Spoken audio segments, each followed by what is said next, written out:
नमस्ते दोस्तों। आज हम सभी हमारा जो चैप्टर नंबर 1 है जिसका नाम है जीवों में जनन। ठीक है, तो ये वाला जो हमारा चैप्टर है तो ये हमारे 12th में चैप्टर नंबर 1 है। ठीक है, और ये चैप्टर काफ़ी ज़्यादा इम्पॉर्टेंट है हमारे एग्ज़ाम पॉइंट ऑफ व्यू से। क्यों ये इम्पॉर्टेंट है? तो इसके ढेर सारे रीज़न है, क्योंकि इसी चैप्टर के बेस पे हमको इसके आगे आने वाले लगभग जो 3 चैप्टर हैं वो हमें अब यहाँ पे पढ़ने हैं। ठीक है, देखिए अब यहाँ पे एक जो चैप्टर आएगा मतलब के रिप्रोडक्शन इन फ्लावरिंग प्लांट्स, मतलब के जो पुष्पी जो पौधे होते हैं उनके अंदर अब यहाँ पे प्रजनन की प्रक्रिया कैसे होती है, तो वो अब यहाँ पे दूसरा चैप्टर है। फिर इसके बाद जो थर्ड चैप्टर आएगा मतलब कि रिप्रोडक्शन इन ह्यूमंस, तो उसके लिए भी ये काफ़ी ज़्यादा इंपॉर्टेंट चैप्टर है। और इसके बाद एक लास्ट चैप्टर हमारा आता है रिप्रोडक्शन से रिलेटेड, जिसका नाम है कि ह्यूमन रिप्रोडक्टिव हेल्थ। ठीक है, देखिए अब यहाँ पे हम ध्यान देंगे कि ये जो चैप्टर है ये काफ़ी ज़्यादा वैसे इंपॉर्टेंट बन जाता है, क्योंकि इसके अंदर से हमें कुछ एमसीक्यू पूछे जाते हैं हमारी एग्ज़ाम में, और साथ ही साथ इस चैप्टर में से हमें एग्ज़ाम में कुछ 2 मार्क्स के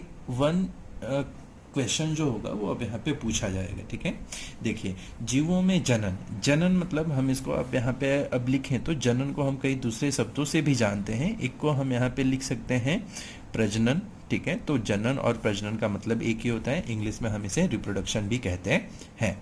ठीक, देखिए अब यहाँ पे हम ध्यान देंगे कि इस चैप्टर के अंदर हमें कौन कौन सी जो चीज़ें हैं वो अब यहाँ पे पढ़नी है, बराबर। ठीक है, तो जो सबसे पहली जो चीज़ आएगी वो आएगी जीवन अवधि। ठीक है, तो सबसे पहली चीज़ क्या आएगी? जीवन अवधि। ठीक है, अब जीवन अवधि का मतलब क्या होता है? तो कोई भी एक जो ऑर्गेनिज्म है, कोई भी एक जो प्राणी है, तो उसके जन्म से लेके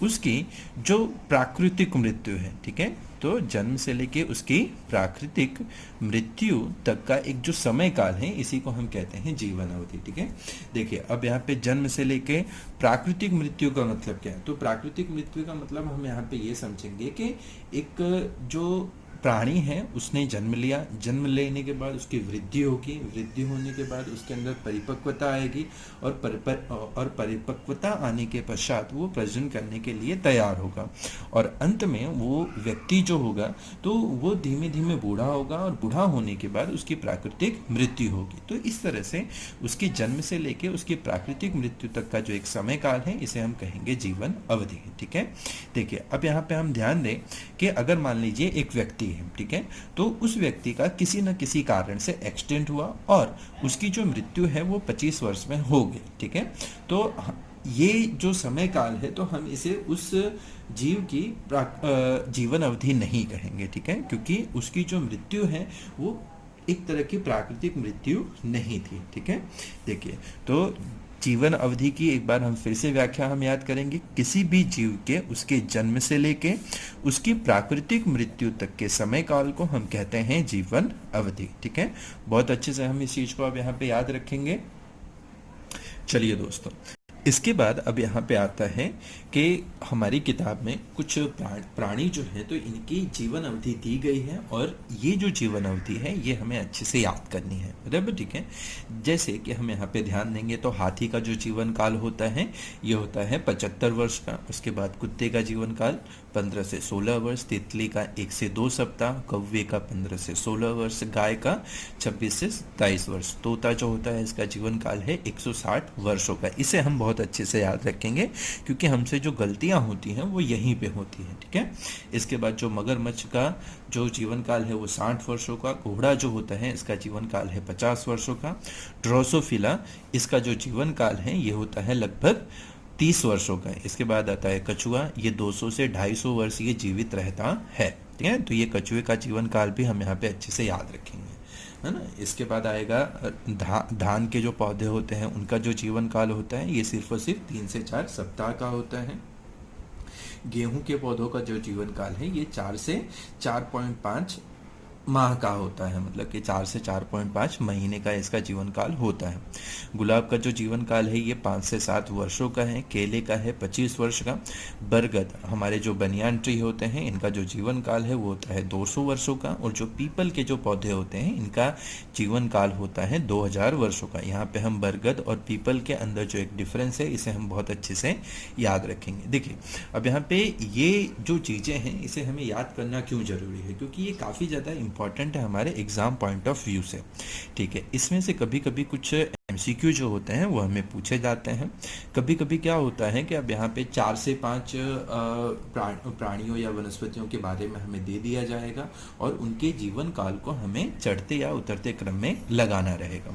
और इसी के साथ साथ कभी कभी अब ऐसा पूछा जाता है कि इस प्राणी का जीवन काल कितना है, इस प्राणी का कितना है, तो वो हिसाब से हमें अब यहाँ पे इसे याद करना रहेगा। ठीक है, तो इस चीज़ को हम यहाँ पे बहुत अच्छे से ध्यान देंगे और इसे हम यहाँ पे अच्छे से लर्न कर लेंगे। ठीक है दोस्तों, ठीक है दोस्तों, अब जीवन अवधि के बाद हमें जो अब यहाँ पे पढ़ना है वो हमें पढ़ना है अलैंगिक जनन या फिर एसेक्सुअल रिप्रोडक्शन के बारे में। ठीक है, एसेक्सुअल रिप्रोडक्शन होता क्या है ये जरा हम यहाँ पे समझेंगे।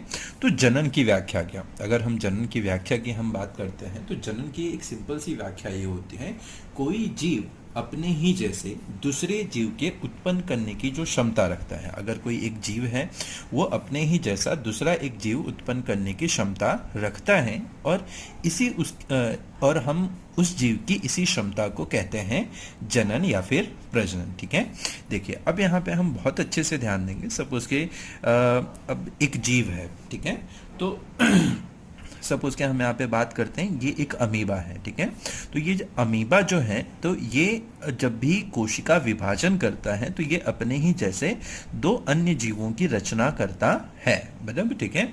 तो इस प्रक्रिया को हम यहाँ पे सामान्यतः कहते हैं जनन।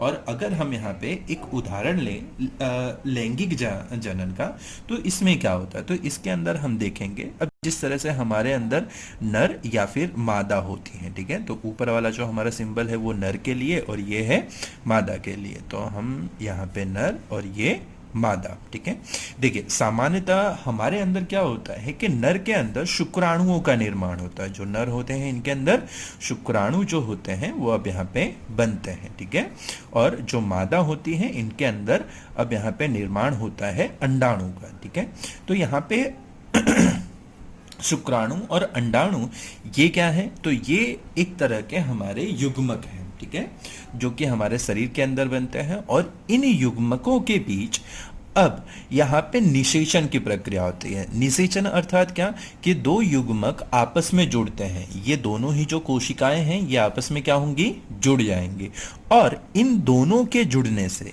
इन दोनों ही कोशिकाओं के जुड़ने से एक नई कोशिका का निर्माण होता है जिसे हम युग्मनज कहते हैं या फिर हम इसे इंग्लिश में कहते हैं जायगोट। ठीक है, हम इसे कहेंगे युग्मनज या फिर इंग्लिश में हम कहेंगे जायगोट। ठीक है, तो ये जो युग्मनज है ये आगे जाके कोशिका विभाजन करेगा और कोशिका विभाजन करने के पश्चात ये कोशिकाओं का समूह बनाएगा और यही जो कोशिकाओं के समूह हैं वो आगे जाके विभेदित होके एक नए जीव की रचना करते हैं। तो इस तरह से अगर हम यहाँ पे देखें तो अब यहाँ पे हमारा जो पहला एग्जाम्पल था, तो इसके अंदर अमीबा की जो कोशिका थी इसके अंदर ना ही अब यहाँ पे युग्मकों का निर्माण हुआ और ना ही यहाँ पे निषेचन की प्रक्रिया हुई। लेकिन अब हमारी जो दूसरा उदाहरण हमने लिया तो इसमें हमने देखा कि नर ने पहले युग्मक का निर्माण किया और इन युग्मकों के बीच में एक तरह से निषेचन की प्रक्रिया हुई और जिसकी वजह से युग्मनज बना और ये जो युग्मनज होगा वो आगे जाके नए जीव की उत्पत्ति करेगा। ठीक है, देखिए तो अब यहाँ पे ये दोनों ही जो प्रक्रियाएं हैं ये हैं जनन। ठीक है, अब जनन की हमने व्याख्या क्या कही, अब क्या कही कि कोई एक जीव है वो अपने ही जैसे दूसरे जीव की उत्पत्ति करने की क्षमता रखता है और उसकी इसी क्षमता को हम कहते हैं जनन। ठीक है, तो यहाँ पे इन दोनों में से अलैंगिक जनन कौन सा है। ठीक है, तो अलैंगिक जनन हमारा ये जो पहला वाला हमने यहाँ पे उदाहरण लिया था तो ये एक तरह का अलैंगिक जनन है। इसके लक्षण क्या क्या होते हैं, सबसे पहले हम यहाँ पे ध्यान देंगे तो इसमें सामान्यतः एक ही पितृ जो होता है, मतलब कि एक ही पेरेंट जो होता है वो अब यहाँ पे भाग लेगा। अच्छा ठीक है, देखिए अलैंगिक जनन में हम यहाँ पे याद रखेंगे, यहाँ पे केवल एक ही जनक, केवल एक ही जनक जो होगा वो अब यहाँ पे भाग लेगा, और सामान्यतः एक ही जनक द्वारा अब यहाँ पे जीव जो होते हैं वो अब यहाँ पे प्रजनन की प्रक्रिया को पूर्ण करते हैं। और सामान्यतः जो हमारा लैंगिक जनन होता है, इसके अंदर हमने देखा कि हमें नर और एवं मादा की आवश्यकता होती है, तो ये वाली चीज हम यहाँ पे याद रखेंगे। दूसरी बात अब यहाँ पे देखेंगे तो लैंगिक जनन में जैसे हमने देखा कि युग्मकों का निर्माण होता है, लेकिन यहाँ पे युग्मकों का निर्माण नहीं होता। तो अलैंगिक जनन में हम यहाँ पे बहुत अच्छे से ठीक है दोस्तों, तो अब यहाँ पे हम ध्यान देंगे कि अलैंगिक जनन में युग्मकों का निर्माण नहीं होता है। ठीक है, तो यहाँ पे ये थोड़ी सी गलती हो गई। ठीक है दोस्तों, तो यहाँ पे हम ध्यान देंगे कि अलैंगिक जनन में युग्मकों का सामान्यतः निर्माण होता नहीं है, जबकि लैंगिक जनन में हमने देखा कि नर ने शुक्राणु का निर्माण किया, मादा ने अंडाणु का निर्माण किया। ठीक है, तो यहाँ पे अलैंगिक जनन में इस तरह से किसी भी युग्मक का निर्माण सामान्यतः होता नहीं है। कुछ ऐसे केस हैं जहाँ पे युग्मकों का निर्माण होता है, लेकिन ये युग्मक जो होते हैं उनके अंदर निषेचन की प्रक्रिया होती नहीं है, ये सीधे सीधे ही एक नए जीव का निर्माण कर लेते हैं। और इस तरह की कुछ जो प्रक्रियाएं हैं वो सवाल में हमें देखने को मिलती हैं। फिर तीसरा हम यहाँ पे देखेंगे, यहाँ निषेचन की प्रक्रिया नहीं होती है। ठीक है, बहुत अच्छे से हम वाली चीज को हम ध्यान देंगे और याद रखेंगे कि अलैंगिक प्रजनन में निषेचन की प्रक्रिया हमें नहीं देखने को मिलती, तो निषेचन यहाँ पे नहीं होता है। तो अलैंगिक प्रजनन में हम यहाँ पे ये वाली चीज बहुत अच्छे से ध्यान देंगे कि अब यहाँ पे निषेचन की प्रक्रिया सामान्यतः देखने को मिलती नहीं है। ठीक है, और अगर हम यहाँ पे देखें तो ये वाली जो प्रक्रिया है वो सामान्यतः काफी सरल होती है, और इसी वजह से ये काफी तेजी से भी ये प्रक्रिया हमें देखने को मिलती है। सामान्यतः लैंगिक प्रजनन जो होता है वो एक तरह की जटिल प्रक्रिया है, और इसके अंदर जो लगने वाला समय है वो काफी अधिक होता है, लेकिन अलैंगिक प्रजनन जो है ये एक तरह की सरल प्रक्रिया है और ये काफी तेजी से हमें देखने को मिलती है। सामान्यतः अलैंगिक प्रजनन में जीव जो होते हैं तो ये समसूत्री विभाजन द्वारा, बहुत अच्छे से हम वाला पॉइंट भी अब यहाँ पे याद रखेंगे, जीव जो होंगे वो समसूत्री विभाजन द्वारा अब यहाँ पे जनन की प्रक्रिया करते हैं। मतलब कि इनके अंदर अर्धीकरण विभाजन सामान्यतः जनन के लिए नहीं होता है, तो यहाँ पे जनन के लिए ये सामान्यतः किस विभाजन का उपयोग करते हैं, तो हमेशा ही ये समसूत्री विभाजन का उपयोग करते हैं। तो ये कुछ पॉइंट हैं जो कि हमें अलैंगिक प्रजनन के लिए अब यहाँ पे याद रखने हैं, और ये वाले पॉइंट काफी ज्यादा इंपॉर्टेंट है। ठीक है, ठीक है दोस्तों, तो हमने अब यहाँ पे क्या कहा, हमने देखा कि अलैंगिक जनन के अंदर सामान्यतः एक ही जनक की आवश्यकता होती है। अगर हम लैंगिक जनन की बात करते हैं तो यहाँ पे हमें दो अलग अलग जनकों की आवश्यकता होती है, जिनमें से एक नर हो सकता है और एक मादा। इसके बाद हमने देखा कि अलैंगिक जनन में युग्मकों का निर्माण सामान्यतः नहीं होता है, लेकिन लैंगिक जनन में युग्मकों का निर्माण होना अनिवार्य है। इसके बाद हमने देखा कि अलैंगिक जनन में निषेचन की प्रक्रिया सामान्यतः नहीं होती है और लैंगिक जनन में निषेचन की प्रक्रिया होना अनिवार्य है। इसके बाद हम यहाँ पे ध्यान देंगे कि अलैंगिक जनन जो है ये काफी सरल और तेजी से होने वाली प्रक्रिया है, लेकिन लैंगिक जनन जो होगा ये एक तरह की जटिल और धीमी प्रक्रिया होती है। अलैंगिक प्रजनन में सामान्यतः समसूत्री विभाजन ही भाग लेता है, लेकिन लैंगिक प्रजनन में अब यहाँ पे समसूत्री एवं अर्धसूत्री विभाजन दोनों ही यहाँ पे भाग लेते हैं। युग्मकों के निर्माण के लिए यहाँ पे अर्धसूत्री विभाजन होगा, और एक बार युग्मक बनने के पश्चात जब युग्मनज बनेगा तो युग्मनज से एक नए जीव के निर्माण के लिए समसूत्री विभाजन की प्रक्रिया होती है। ठीक है, तो ये वाली चीज हम यहाँ पे अच्छे से ध्यान देंगे। इसके अंदर एक और पॉइंट अगर हम यहाँ पे लिखें तो अब क्योंकि अलैंगिक जनन में सामान्यतः समसूत्री विभाजन ही होता है, तो इसलिए अब यहाँ पे अलैंगिक प्रजनन में वेरिएशन हमें देखने को मिलता नहीं। ठीक है, तो अलैंगिक प्रजनन में हमें वेरिएशन या फिर अब यहाँ पे हमें अलैंगिक प्रजनन में हमें वेरिएशन अब या फिर भिन्नताएं देखने को मिलती नहीं है। ठीक है, देखिए यहाँ पे भिन्नताएं, ठीक है, अलैंगिक जनन में हमें भिन्नताएं या फिर वेरिएशन देखने को मिलेगा नहीं, और लैंगिक जनन के अंदर हमें भिन्नताएं या फिर वेरिएशन देखने को मिलते हैं। ठीक है, अब यहाँ पे वेरिएशन का मतलब क्या है या फिर भिन्नताओं का मतलब क्या है। ठीक है, अगर हम यहाँ पे समझें तो नर में से शुक्राणुओं का निर्माण हुआ एवं मादा में से अंडाणुओं का, और यहाँ पे जो नर है इसकी जो जननिक संरचना है वो अलग होगी और जो मादा है उसकी जननिक संरचना अलग होगी। ठीक है, और ये दोनों ही जो युग्मक हैं और इनके अंदर अब यहाँ पे निषेचन की प्रक्रिया हुई, मतलब कि इन दोनों के ही जो डीएनए थे वो आपस में जुड़ के इन्होंने एक नया डीएनए बनाया, और इसके पश्चात यहाँ पे युग्मनज का निर्माण होता है। और ये जो युग्मनज होगा इसके अंदर हमें नर के भी डीएनए का कुछ अंश और मादा के भी डीएनए का कुछ अंश देखने को मिलेगा, अर्थात इस युग्मनज का जो डीएनए होगा उसके कुछ भाग में हमें नर का अंश एवं कुछ भाग में हमें मादा का अंश देखने को मिलेगा। और इस तरह से अब यहाँ पे जो निर्माण होने वाला एक नया डीएनए है इसके अंदर हमें भिन्नताएं देखने को मिलेंगी। इस अर्थात इसका जो डीएनए होगा उसके अंदर कुछ लक्षण हमें नर के देखने को मिलेंगे और कुछ लक्षण हमें मादा के देखने को मिलेंगे। और ऐसा हमारे साथ भी होता है। हम अपने घर पे हम जाते तो हम जिस तरह से